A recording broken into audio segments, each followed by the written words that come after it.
Hey guys, and welcome back to another YouTube video. In this video, we're going through the trade targets for the second last time of the 2024 fantasy season. I feel like over the year we've especially evolved how we look at the trade targets, and I feel like my recent hit rate has been pretty good. I mean, just looking at the last round, I went for Romo, which was probably the second best trade-in that I could have done. I went for Philippe, who's been confirmed out again through illness, which is a little bit annoying because a lot of people had him for that for these two matchups that he's had or potentially had with Richmond and also Geelong. But the good thing is next year he will just be really, really cheap. I mean, just looking at it quickly here, he's got 12 points through 12. Say he goes 100 in the last game, he's still only going to be priced at like 63, and I feel like that is a perfect like F3, F4 next year. So I really do think that it's short-term pain with Philippe that we're going to miss out on his scoring against a really weak Geelong midfield. I'm pretty sure for scoring, let me just double check that. Geelong give away quite a lot of transition points, but we're going to make up for it next year when he's going to be, like his last 3 years, an average of 102. He's going to be probably 35 to 40 point unders next year and be a forward status still, which I don't think the forward status was never in doubt, but we've saved ourselves with this injury or this illness about 5-6 points that he would have gained on him, that he would have already gained in price. So that's like 50k that we're saving because of Philippe being sick, which is a massive gain in the long run. 50, 60, 70k. Like that is huge for next year in terms of just, cash generation, in terms of everything and just being able to spread it out more. But anyway, let's just jump into the video here for trade targets. And of course, that's my old side. I don't actually have any trades locked in because I don't want to give them away just yet. I don't want to spoil that Friday video, even though it's blinkingly obvious what I will do. Because of admissions by one player from North Melbourne, and also the injury report basically has caused me to do what I need to do. So, Nick Newman, I think he is another really good target this week. If we go to here, we go to West Coast. They're actually a little bit down. They're getting slightly better here. As you can see, 35-35. So it's not the perfect trade-in. I think that Sicily is probably a better trade-in. Who do St Kilda have? As I think they have Geelong. Geelong are probably a better target for halfbacks, I would say, in the likes of Sinclair, because halfbacks predominantly score in turnovers and transition points, and especially kick-ins. And I think Sinclair, even though he's in the midfield somewhat, if we just go to St Kilda, where are they? I didn't want that. I wanted to be able to click onto it to get another tab up. St Kilda, there we go. Give me that, please. So St Kilda here, and we go to turnovers, you'll see Wayne Malera, but you'll see also Sinclair here, 58 and 13. So that is a lot of his points. And if I just open this in a new tab here, you will see, and one thing I wish they do is able you to flick between players, like have a player drop-down box here. That would be quite amazing. But just thinking about this, let's look at CBA games. Where does he score? He still scores predominantly off the turnover, even in CBA games, like a 78 for a 51. He's still scoring 40 in each one, even though he's having high CBAs. You can see 93% CBA for a 53. So he still predominantly scores off turnovers. And we see that Geelong definitely do have a turnover differential there. I really do like that Sinclair selection if over probably Newman at this point, even though Newman I believe is a little bit cheaper, is he? 898k, so you may have to go Newman if you don't have the cash to go Sinclair. But if I had to rate those sort of halfbacks, I would be going Sinclair, Newman, and then also I'd probably honestly go Sinclair, Sicily. Oh, wait, let me check. What is the last matchup for them? Their last matchup is St Kilda. Let's look at this because I just want to check this. Where is it? Here we are. Where's St Kilda for this? St Kilda. They're minus 16, minus 20. But if I look at the last 10, I think this will give us a better picture of what they're trending. St Kilda, where are they? I've just missed them, haven't I? They're actually trending in the wrong direction, which isn't a good sign.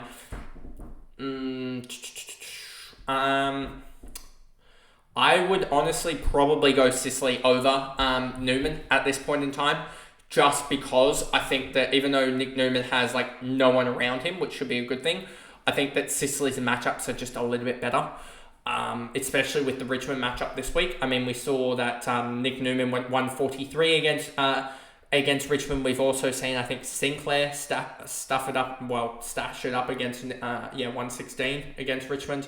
I don't know who else has played Richmond, and he's recently Tom Powell in a halfback role went 116. Do we have Sheasel anywhere? It would be McKercher, I think, would be the one that played Richmond. He went 97, which is still above his average. So I think that there are a lot of halfbacks there that you can go to and just see that they went above their average against Richmond. So I'm really liking the likes of Sicily. That is my sort of unique pod that I've been pushing this whole time. And I think once once Sheasel gets confirmed out, which is all but done now, it'll mean that a lot of people will go for the likes of Sicily and also Newman, and I expect Sinclair, Newman, and probably Marshall to be the top three guys traded in. Sherry probably fourth, and then you'll have the likes of, I think Sicily is getting up there now. He was 800 when I put up that post, I think, yesterday, and now he's up to 1.6k. So I think he's trending in the right direction to be a guy that really does end up highly traded in. So after that tangent, let's just go back and check these. So we said Nick Newman, I don't rate as highly as the 4.5k that are trading him in, even though the Eagles matchup feels juicy.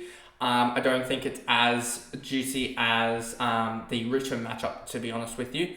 I think, as you see here, 35 split, as we talked about. So I just think that he isn't as juicy as the likes of Sicily. And I also think that Sinclair's matchup against Geelong is not the worst either. Let me just double check that. So it's the second one.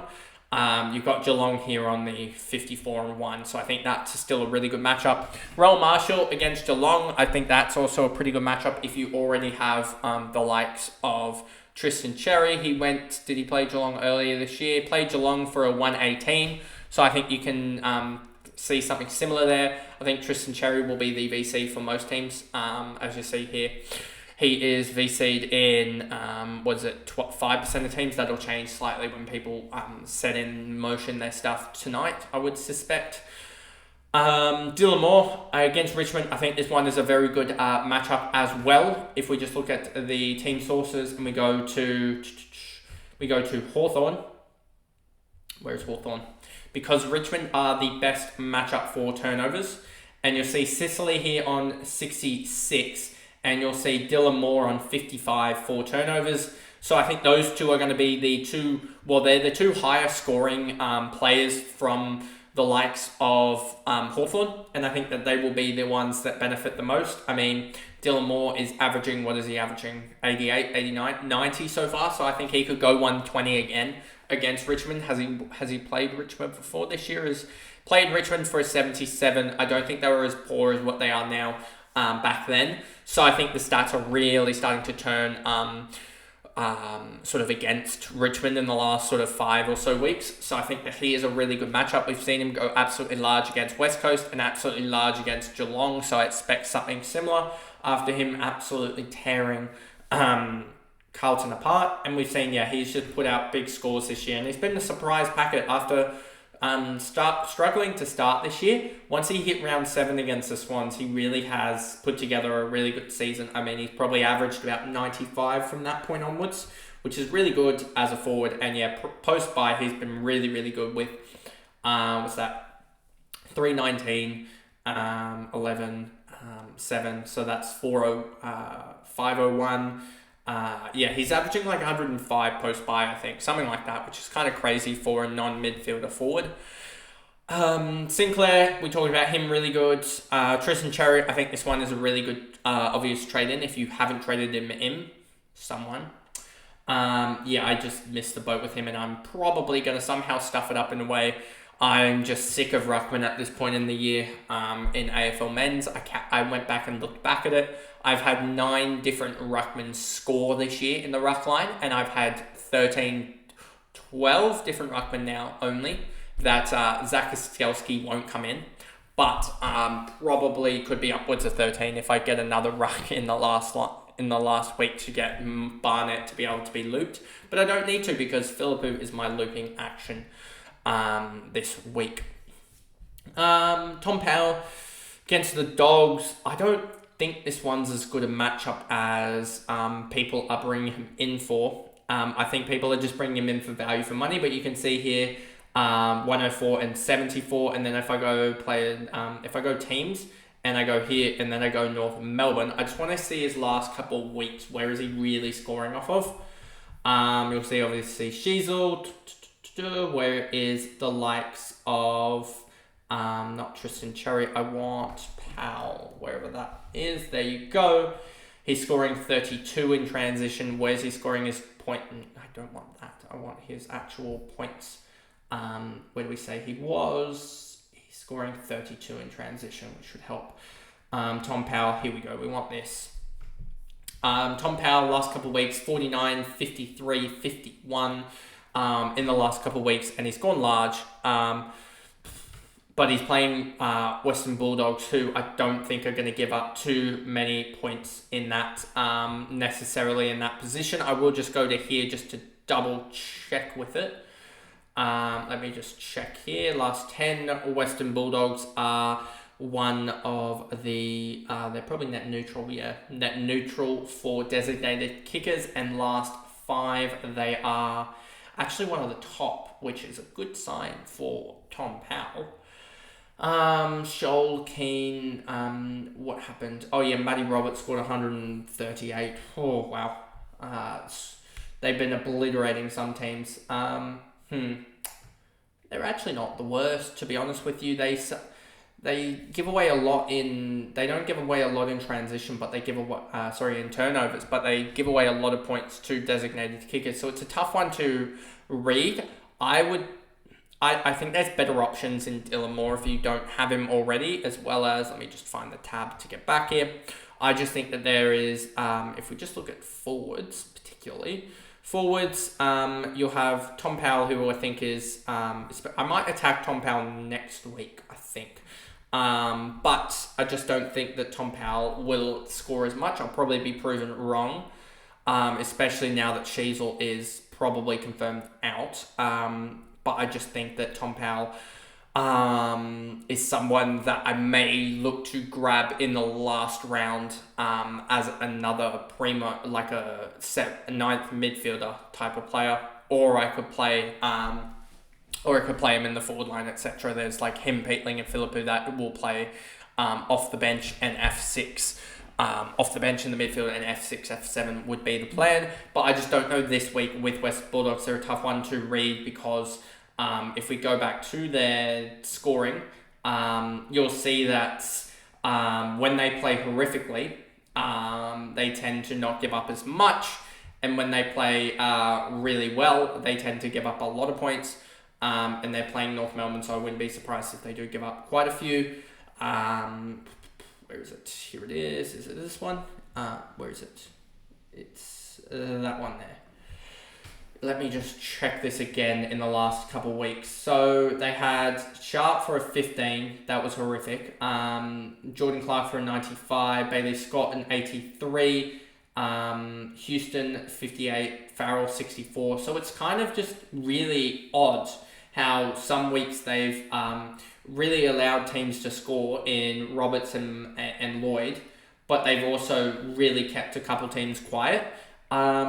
Like they kept Zorko to 96, who's a better sort of halfback than the likes of a Tom Powell, I would suspect, in scoring wise. So it's a tough read. Do I think that he will? Do I think he will score that big score? I don't think so. I think Sicily's probably going to be more likely to score a big score off halfback than Tom Powell. So watch that blow up in my face now that I've just said that. But anyway, moving back across to all positions. So I don't mind it. I just think that Dylan Moore's probably the more obvious one, I think, with the Richmond matchup there. And I just think that matchup in terms of transition points is more suited to Dylan Moore doing well. Daniel Curtin, Matt Kennedy. Matt Kennedy against the Eagles. I just think there's too much. I'd go Tom Powell over Matt Kennedy to just put that out there, as I think Matt Kennedy is way too up and down, as my frame rates are just flipping back and forth. As you see here, 31, 56, 73, 68, 134, a couple of the tons. But as you can see here, he's played 75% time on grounds for 30 before.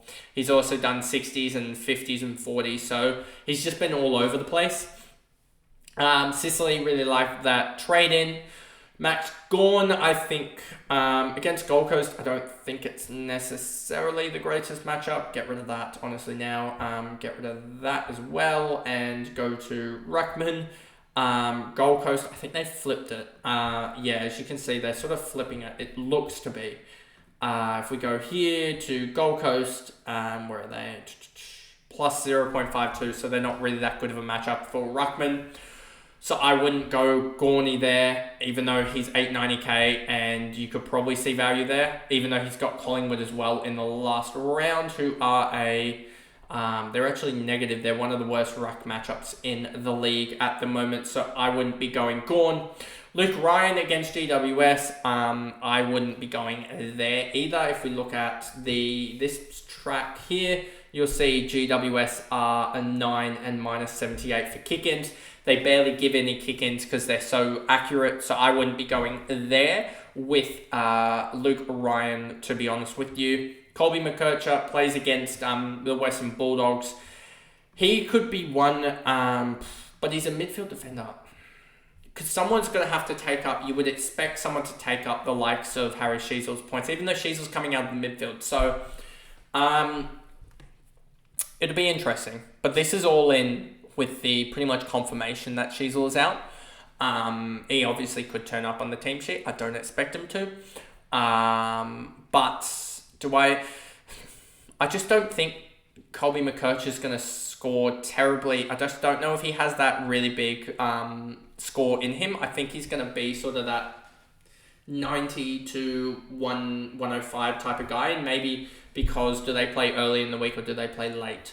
Maybe because they play later in the week, you're able to loop him for a guy, I don't know, maybe a Nick Dacos tag or something like that. That could be maybe the strategy, but I just don't think in general he's going to be the best guy to grab up.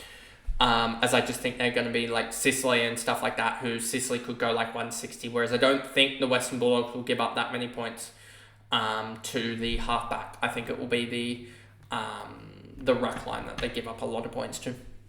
Bont against North. Without Sheezel there, they don't have much in that. Well, their midfield's actually turning out to be all right. What are North? Let's just look here. North Melbourne. North Melbourne are all right as a midfield matchup. So yeah, it's probably actually a better matchup for Bont to go big in. So he should be probably one that you look at. If we look here, you've got, when did he play North? Has he played North this year? Played North for a 126, so I expect something similar. Phillip is out, so I wouldn't be trading him in this week. So I think he will be flipped around by the time that Friday rolls around. Jordan Dawson against Port. He seems to do well in the showdown, but I don't think Port are that good of a matchup, to be honest. They are one of the worst matchups across the board. I don't know whether that's just heavily inflated by the Sydney drumming, but I just don't know if Dawson is one of the best guys to grab up. What did he go against Port earlier this year? 100 in the showdown. I expect him to get some attention, whether that be Willem Drew or something, but I just don't think he's the best trade-in. And then we're getting down to Isaac Heaney, who I think could actually be, I haven't actually checked this, where are Essendon? Essendon are 42, 30, minus 34 and pretty net neutral at the stoppages. If we just go to, I can just do this, I'm pretty sure. Nope, I cannot do that, but I can do this, back out of it, and then go to Sydney. I'm pretty sure you'll see Isaac Heaney a lot in turnovers. Where is he? Pretty even across the board, a lot in centre bounces, a lot in turnovers. Errol Gooden could actually have a really good game against Essendon. What did you do last time against them? Where is he? Matty Roberts getting a lot of trade-ins, whereas Errol might be high in the trade-outs because people are reactive. Brody, not many people reactive, which is a good thing to see. People are wising up, I think. Against Essendon last time, Errol went 117. So he's actually, if you don't have him, that could actually be a decent trading because he's dropped. What was he now? What's he now at? He's dropped to like 900k, hasn't he? 962k. So that's an all right trade in, especially because they have. Who do they have the last? I don't even. They have Adelaide the last week, don't they? And Adelaide in the last round of the year could actually be not the worst one. They've got. They're actually high in the ball up. Not the greatest matchup actually. So probably stay away from Errol now. Thinking about it. And that's pretty much all for the trade-ins. Let's just quickly go through the trade-outs with Sheasel and Sheasel being pretty much confirmed out. English being confirmed out already. Hayden Young, I just think that is a horrific matchup. He might even have tagging roles these last 2 weeks, which are horrific. Sean Manor, I think a lot of people are upgrading, but I actually think you may want to switch that around, especially if you've got a Philippou there, because he could be used as a looping mechanism there. And you can play off of Pitling or Manor or even Moore or Tom Powell, etc. You can play off all of those guys, I think.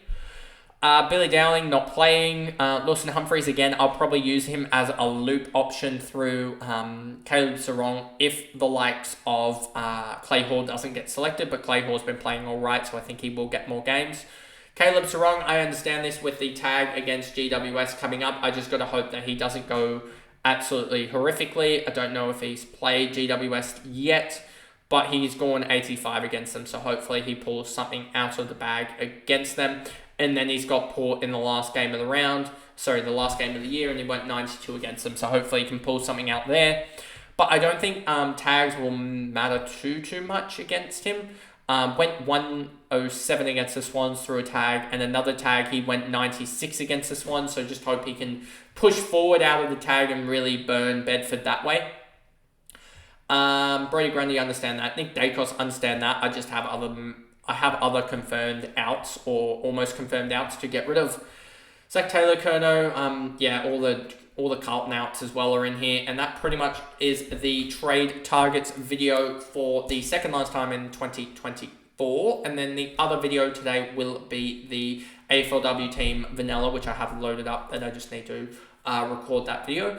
But if you did enjoy the trade targets, remember to like and subscribe, turn the notification bell on so you know when future uploads are live, and I'll see you guys in the next video. Bye guys.